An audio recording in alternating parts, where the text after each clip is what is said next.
Have some powerful people on this call. And so I'm going to go ahead and introduce you. First of all, first of all, thanks for making a difference in my life. Sure. Um, I will tell you. And Jordan actually is he's got an incredible coaching personal development program. And I have been endeavoring to get him on one of these calls for probably about 6 months. So we're so blessed to have him.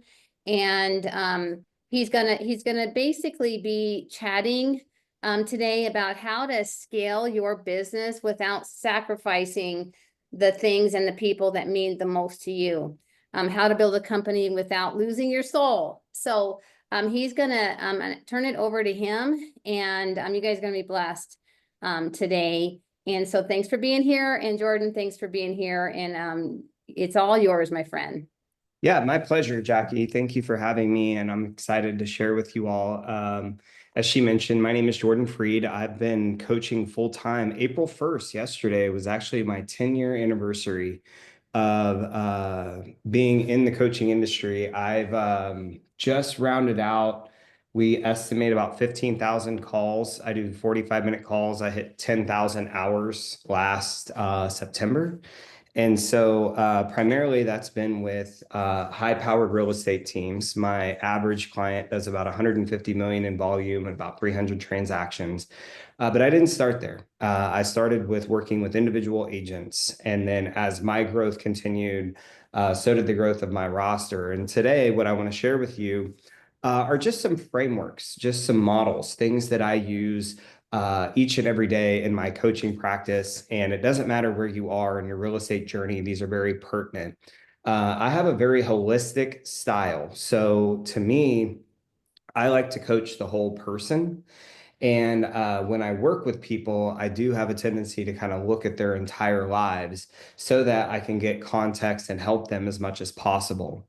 Now, to start with, I want to share something with you. I primarily work inside of Keller Williams, but I was in Austin in September of last year, and I had the opportunity to sit down with Gary Keller. If you don't know who that is, he's the founder of Keller Williams. Gary's a billionaire, and I had the opportunity to sit down with him and ask him a question. And the question that I finally was able to ask him is I said, Gary, how does a guy like me get to coach a guy like you? How do I coach a billionaire, right? How do I develop my skill so that I can be relevant to a group that's doing this type of business, your type of business? And he said, I'm not the type of person, and I don't think anybody else here is either, that's walking around with an empty plate. I'm not walking around looking for things to do. In fact, my plate is typically overflowing. And so if you're going to coach me, everything that you do has to be extremely practical.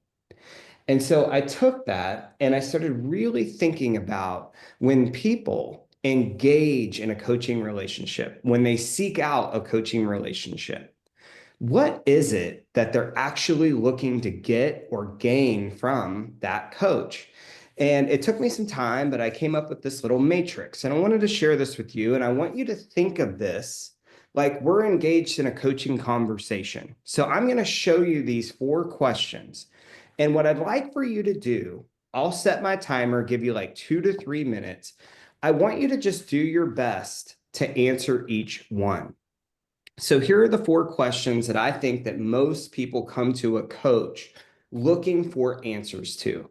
Number 1, what is it that you want and don't have? What is it that you want and don't have? Number 2, what is it that you have and don't want?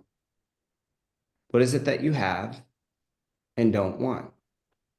3, what are you not doing and know you should be? What are you not doing and know you should be? And number 4, what are you doing that you know you shouldn't be? So I'm going to set a timer, give you like 2 to 3 minutes. Now, I can already tell based upon your willingness to share about the weather in Santa Fe and wherever you are, that this is a group that's going to engage with me, right? You're not going to leave me hanging when I ask you to give me your answers to these questions. But I'll give you 2 minutes here, go through each one and just do your best to answer it.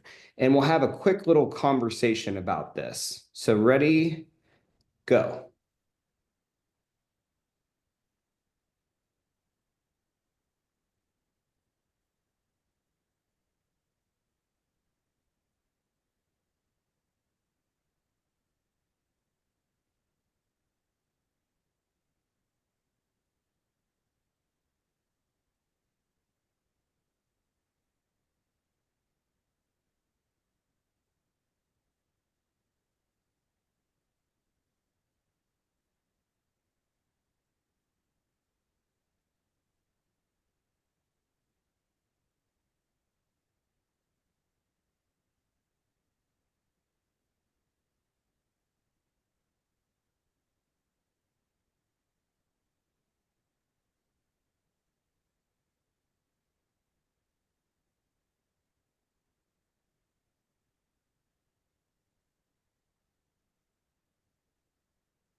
All right. So what did you write down? What did you write down to just feel free to type all your answers into the chat box. We don't have to go through each one. What did you discover working through these questions? And I live in the long, awkward silence of unanswered questions. It doesn't make me feel awkward, just so you know. So do you want us to type in like the answer to every question or just? Yeah, what did you put as your answers? Okay, we'll start typing. Okay. I thought the questions were great, by the way.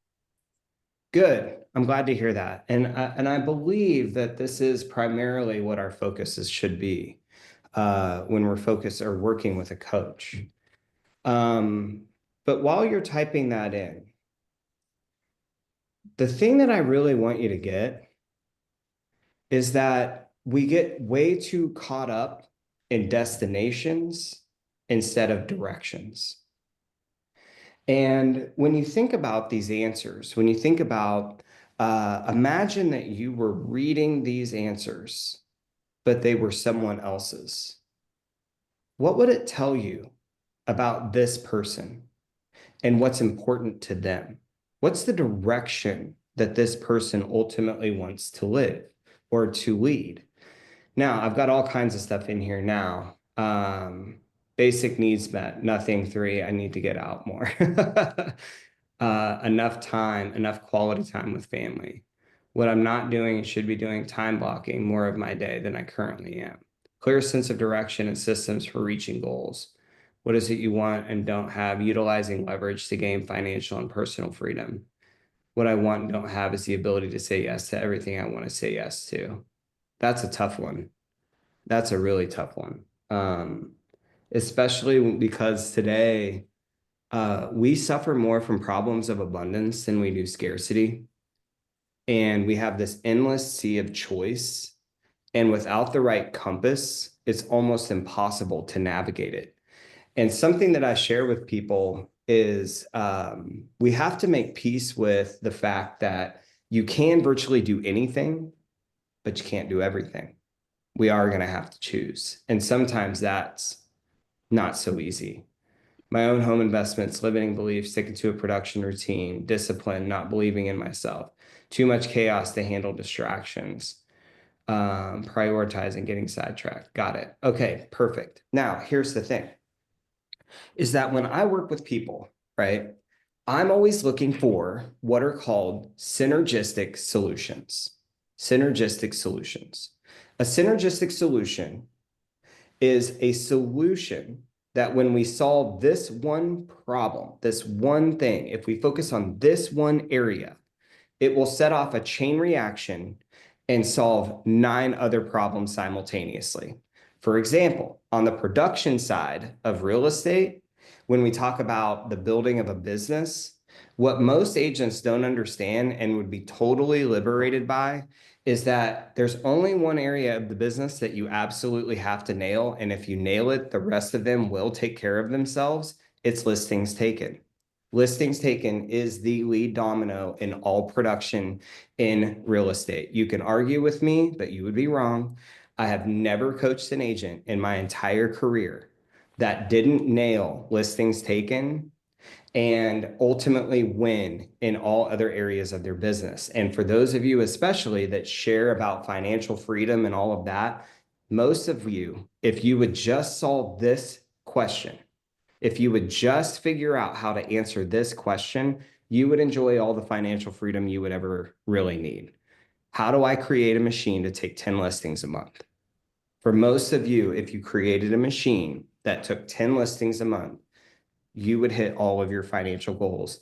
And sometime I'll come back and I'll show you the math. I'll show you how all of that works. But today, what I want you to understand is that when we're looking at the things that you all listed out here, the synergistic solution in people's lives, the one thing that if we focus on it, it literally permeates out into all others, is what we define as self-leadership. Self-leadership is the ability and awareness to influence and control your own thoughts, feelings, and actions. It's the awareness and ability to influence and control your own thoughts, feelings, and actions. Now, back in 2019, I was out just looking for content, right? I was looking for things that I could share with my coaching roster. And little did I know, would I come across an interview that would totally change everything about how I was coaching. Now, the interview was with a guy named Ben Kinney. Some of you may know who Ben is. He's the founder of Place, which is one of the largest expansion real estate teams in the country. It might be the largest. He's also the founder of Brivity. And Ben was asked a really intelligent question. He was asked, how have you consistently surrounded yourself with such magnificent people? And what I love about this is that it's a great question asked to the right person, because if you've ever observed Ben, what you'll find is that people go into his orbit, but then they don't leave. They go in and they stick. And Ben actually answered in this triangle right here. This is the leadership triangle. He said, I got really, really good at leading myself. I got really good at leading myself. And then I earned the right to lead others. I earned the right to lead others. And as I did that, I started to create leaders. Now, I define leadership as teaching people how to think so they get what they want when they want it. Teaching people how to think so they get what they want when they want it. And he said, as I got better and I started to create leaders, then I started to attract leaders. And that's where the whole world, his whole business kind of blew up. Now, I'm not saying that any of you should aspire to that size of a business. You may not want that at all. And one thing I can't stand about real estate coaches is there are way too many gurus in our space. Here's what a guru does. They find a way and then they sell it as the way. I want you to figure out what's right for you. I want you to not trust a guru, but to trust your gut. But what I can tell you is that everything you wrote down as it relates to the answers to the questions that I gave you are going to be found in your ability to lead yourself first. And it created my all-time favorite coaching question. This is a question that I weave into my conversations every single day. And the question is, how well are you leading yourself? How well are you leading yourself? On a scale of 0 to 10, 0 being I am positively failing, 10 being I'm absolutely nailing it, where would you rate your score? Now, for those of you that are brave enough, put it into the chat box. 0 to 10, where would you rate your level of self-leadership? Put your answer in the chat box. 6, lots of 6s. 4, 6. Okay, now, the thing is, is that as it relates to enhancing that score, I'm going to teach you some very practical and yet spiritual tools that you can use from the inside out so that the next time you answer that question, your score is either a little or a lot higher. Now, as I mentioned, my all-time favorite coaching question, how well are you leading yourself? And the reason that I love this triangle so much is that it works just as well inside of a family as it does inside of a business. See, I have two little girls, Leah and Zoe. They're 9 and 11. They're not so little anymore. But I think often about how my level or commitment of self-leadership is impacting them. Because I don't know about you, but as it relates to my children, I want them to be able to think so that they get what they want when they want it. And I want to attract leaders into their lives. And if you're a parent, each and every one of us want that same thing for our children. Now, how well are you leading yourself is my all-time favorite coaching question. My all-time favorite coaching formula is this right here. Performance equals potential minus interference. I got this from the inner game of tennis. This is such a rich formula. I could sit here all day with you and teach you a myriad of ways that you could use this, whether with yourself, your children, your business partners, maybe people that you employ. I could teach you all kinds of things about this. But as it relates to today, for those of you who answered the question, how well are you leading yourself? You gave yourself a performance score. So for example, if you said 6, that's how well your performance in self-leadership is right now. Now, as it relates to coaching, what most coaches are going to do is they're going to take you to a gap question. They're going to say, you're a 6. What would it take to make you a 10? It's a good question. It's not a great question.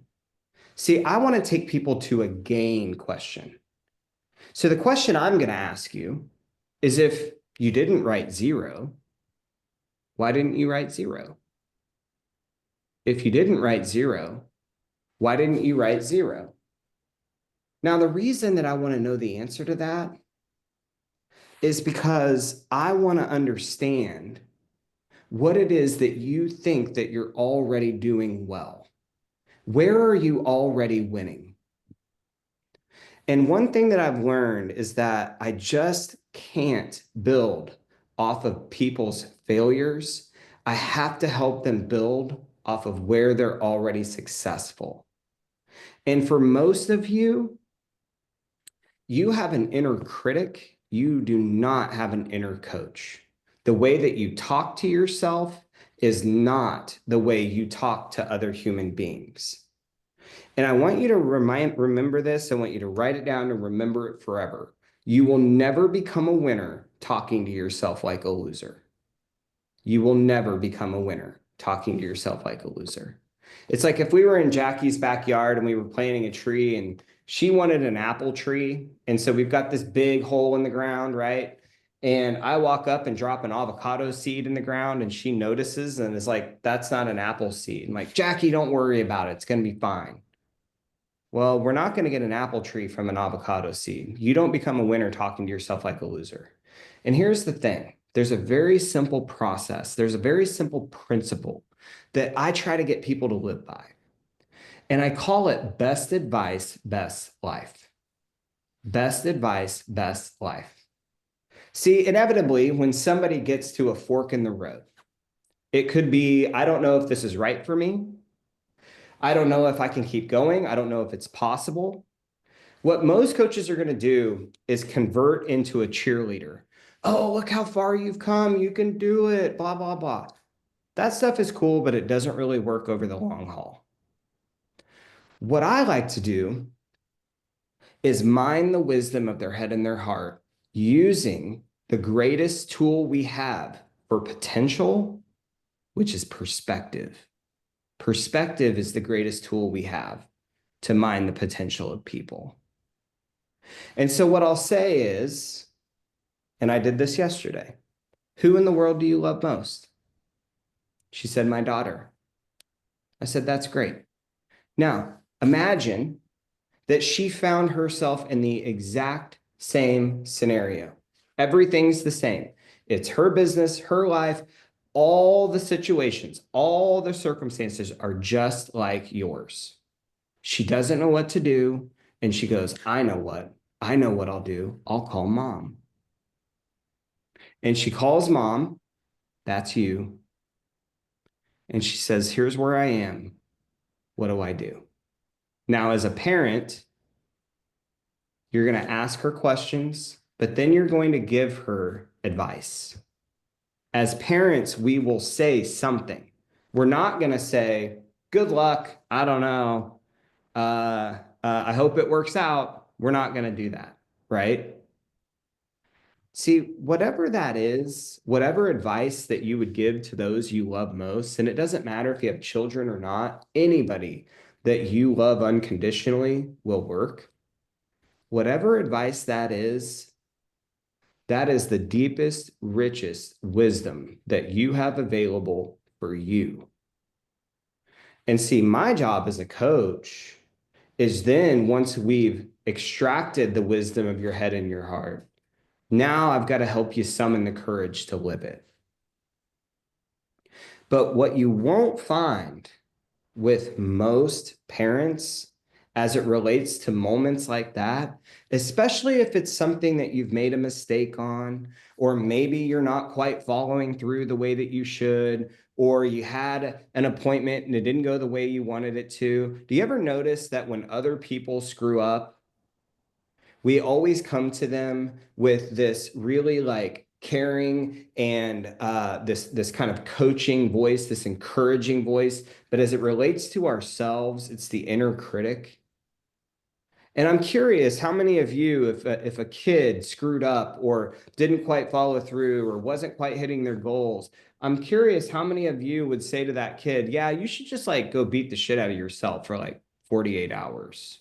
You should really get down on yourself. That's exactly what you should do. See, we all have a personal podcast. It's the story you tell to yourself about yourself when you're by yourself, and it will 100% determine the quality of your life. And you would never knowingly teach someone you love to have a toxic personal podcast. You would never do that. And the reason isn't just because you seek to coddle them. That's not the reason. Here's the reason, and I want you to remember this forever. For those of you who live in the gap, remember this. Abuse does not incite performance. If shame was going to get you where you wanted to be, you would already be there. It doesn't work. So when I talk about performance and how we can convert the inner critic to an inner coach, all you have to do is slow down and ask yourself, what advice would I give to someone I love? And then whatever that is, summon the courage to follow it. Now, if we go back to the formula here, right? And someone says, I'm a 6, cool. Why didn't you say 0? Well, I am going to go to potential and I'm going to say, you know, if you didn't say 10, you've still got some room to grow. There's still some room for improvement. So I'm curious, what's the interference? What's preventing you from all out crushing your life? What's getting in your way? What's stopping you? Now, that conversation is deeper than most of you can ever imagine. Something I share with my kids, my favorite quote of all time is, everyone you meet is fighting a battle you know nothing about. Always be kind. But here's what I've come to know about people, and this includes all of you. Many of you are fighting a battle that you know nothing about. And maybe you should just be a little bit more kind, a little bit more understanding. And I'm not saying that we're looking and trying to find excuses in our coaching practice. We don't search for excuses, but we do look for explanations. I always want to understand, why do some people behave this way or react this way when someone else does it a completely different way? And what I've come to find is that we all have hidden habits. It is the hidden habits of our programming, the software that governs your thoughts, feelings, and actions, the habitual nature of who you are that creates your subjective reality. What I've come to know is that not everybody sees the same thing. Not everybody focuses on the same thing. And my second all-time favorite quote is that until you make the unconscious conscious, it will direct your life and you will call it fate. And so a big part of our work is answering that question. How do you make the unconscious conscious? How do I actually do that? Now, one way that I've learned is to pay attention to your thought allergies. Thought allergies. See, there's this little girl who comes to my house. She is really good friends with my youngest daughter, and she has a severe nut allergy.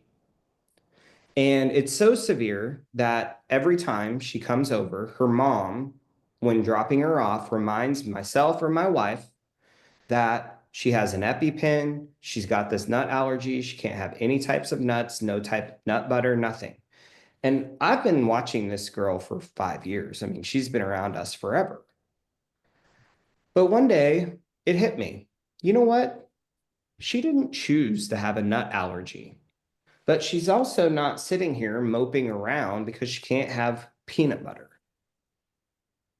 And so one thing that I wish, and maybe one of you will figure it out. If you do, will you please call me and let me know? Because if I could give my clients a test when they first start working with me, it would be a thought sensitivity test. Because for some of you, you have reactions to thoughts, just like she has reactions to nuts. Potential is a great example. There are some people who, when they think about reaching their potential, man, they just get fired up. Like the best player comes out, they're ready to rock and roll. They want to go conquer the world. Awesome. Love it. Other people, though, that when they think of the idea of potential, it's like a summitless mountain they're never going to get to, so why even try? See, some people, the thought of potential creates ignition. The best parts of them ignite. Other people, it creates inflammation. The best parts of them run and hide.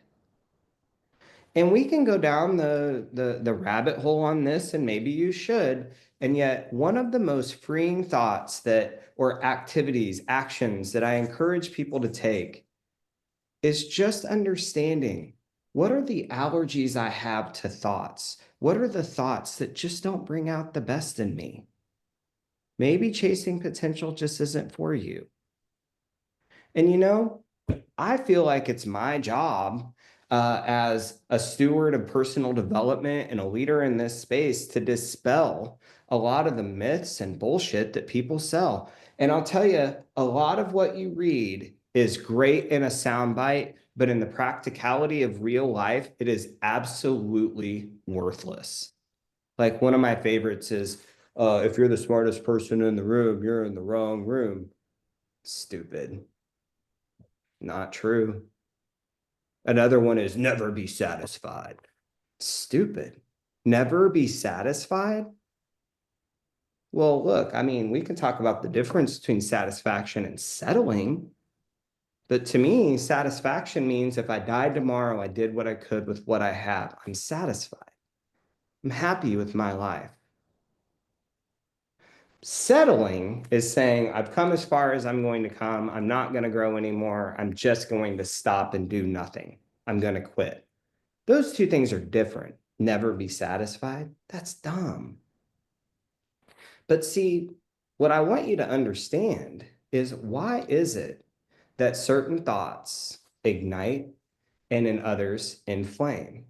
And what are those that bring out the best in you?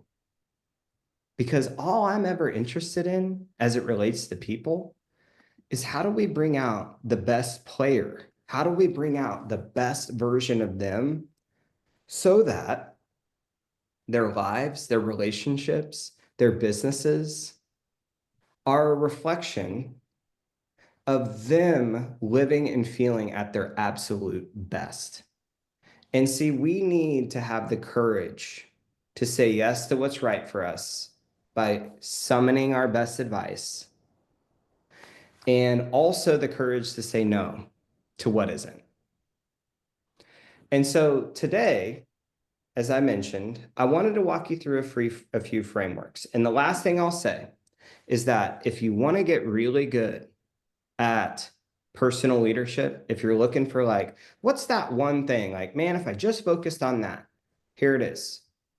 Personal promise keeping. The ability and the willingness to keep the promises you make to yourself. Most of you are really good at keeping promises to others, but you totally suck at keeping your own. And when you think about it, you make and break promises to yourself, it erodes the trust that a life of fun, freedom, and fulfillment is built upon. And so if you're not going to keep the promise to yourself, don't make it. But if you are going to make it, then keep it. Because each and every one of us wants to live a life where our audio matches our video, where what we do equals what we say. And I have come to believe this quote. It came from Peter Crone. It's absolutely true. If you don't have a powerful relationship with the words that come out of your mouth, you do not have a powerful life. Now, I would add one little nuance to that. That is 1,000% within your control. So, I trust that this was helpful for all of you, and I'm happy to answer any questions that you might have, maybe an aha if you would like. If you can't tell, questions are kind of like my jam. And one thing that we prepared for you, there is a link. If you like the questions that we asked, some of them are in this. These are my 7 favorite questions, the questions that saved my life. It's right there in the chat box. You can go download that if you'd like. But what can I do to help you? Or what ahas did you get? And look, if you didn't get any ahas, make one up, because you'll hurt my feelings if you didn't get anything out of our time here together. So make that shit up if you have to. Okay? I love it. I've been reading The Gap and the Gain. I've been digesting that book, which is a lot of what you've talked about. And that concept has just transformed my life. And I Yeah. so appreciate that, Jordan, because, we're too, it's just that inner critic that you've talked about. And so I love that. I loved your synergistic solution. What's one solution that I can't remember how you said it, but I put that down, and that's gonna be my mojo. I love that. So thank you. Other comments or thoughts or questions? I have one. Yeah, me too. Go ahead though. Oh, Go ahead, Erin. Okay, I really loved that statement that you made that said everyone you meet is fighting a battle you know nothing about, and be kind. But I never would have come up with us also being the people that we know that are fighting a battle we don't know about, and taking that advice to ourselves. And I thought that was like a prophetic statement. Yeah, Aaron, like I remember talking to a woman one time who she came to me and I'm condensing this story in time for time's sake, but essentially she said that her interference was time blocking. And I was like, time blocking. And at that point in my career, I was so tired of failing as a coach that I realized that throwing up every tactical thing I knew about time blocking on her was somehow not going to fix her problem. And so I just started asking her questions like, what do you mean by time blocking? And she said, well, I just really struggle with managing myself and, managing my time. And I said, well, you don't really manage time. You manage yourself inside of time. And I said, what was so hard about that? And she said, well, when people ask me to go see a house at 7 o'clock at night, I go. If it's Saturday morning, I go. Anytime anyone asks me to do something, I have the hardest time saying no. And I said, so it sounds like you got the disease to please. And she said, yes, I do. And I asked her, were you born with that? Or did you learn it somewhere? She said, I think I learned it. I said, what's your earliest memory of practicing that? Went stone silent, right? We were on a phone call. I couldn't see her. I thought she hung up. And she comes back and she says, I grew up in a household with an alcoholic father who was emotionally and physically abusive to my mom and I. And what I figured out is that when he would come home, I would do everything he asked him to do to distract him from going after my mom. She downloaded that behavior. She repeated it over time in response to not a perceived threat, a real threat in her environment. And here she is in her 40s with that program still running the show and no earthly idea that it was even there. My wife is like this. She grew up with a very unpredictable adult in her house. My wife can read my thoughts like they're a closed caption across my forehead. Sometimes it's great. Other times it really sucks because I have like no privacy around her. But I figured out why she can do that. She had an unpredictable adult in her environment. So when he came in, everything he did, she watched, observed, listened. Everything had to be measured, right? Well, that was because of, and see, we download these programs and we don't know that they're there. And so that's what I really mean by the hidden habits, the battles that we fight. We've got to take the time to really answer the question, why am I like this?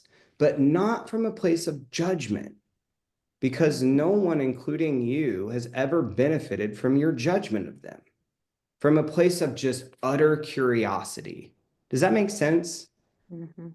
So there's a lot of battles that we fight, but that's the biggest one that I see, Aaron, is when we download things into our habitual programming and then they're hidden, they're running the show, and we don't even know they're there. It's crazy. So thank you for sharing. Patrick, you got your hand up. Yes. Hey, Jordan, it's fantastic to see you on here. Thanks for setting this up, Jackie.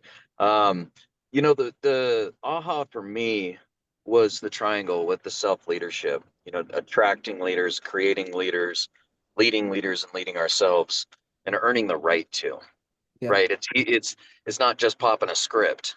It's actually earning the right to have the conversation to start with. So I love that. I think that's huge. So thank you. Good. I'm glad that one stood out to you. I think we only lead people from one of two places. It's either by our example or by our ego. And given the choice, I know everybody wants to lead by example. And so just understanding the power of that is such a freeing and liberating approach. Dawn. Yeah, great stuff, Jordan. And especially uh, appreciated the formula of performance equals potential less interference. It reminds me of doing a not to do list. And when you ask the two questions about what do you have that you don't want, which in my case was 8 pounds, uh, it's in a way, it's almost like these things that we do know that we shouldn't have those things or be doing those things, but that interference is kind of sabotaging our true potential, right? So great reminder. Thank you so much. There's a great book on that. The Mountain is You. And she talks about how self-sabotaging behavior, especially those that you're aware of, they're meeting an unconscious need. And so you have to figure out what's the need the unconscious behavior is meeting. Because if you can solve that need, then you can get rid of the behavior. But we all know this, like if you don't solve for the need, it's probably the behavior is never going to go away. And then we're stuck in this game of willpower, which only lasts for so long. So thank you for that, Well, Don. yeah, I just would add one more thing, and which is I think what's interesting is when I observe other people, I'll say, well, geez, uh, they're not doing those things, or they're doing those things to interfere with their potential so that they don't have to accept responsibility for the fact that they don't have what they want. And but the same is true for me. I need to look in the mirror and recognize that I'm doing the very same thing. Yeah, some of that is what I call comfort fires. We like comfort fires in our lives because it gives us a fire to put out. And then that allows us to avoid doing the work that we know we should be doing.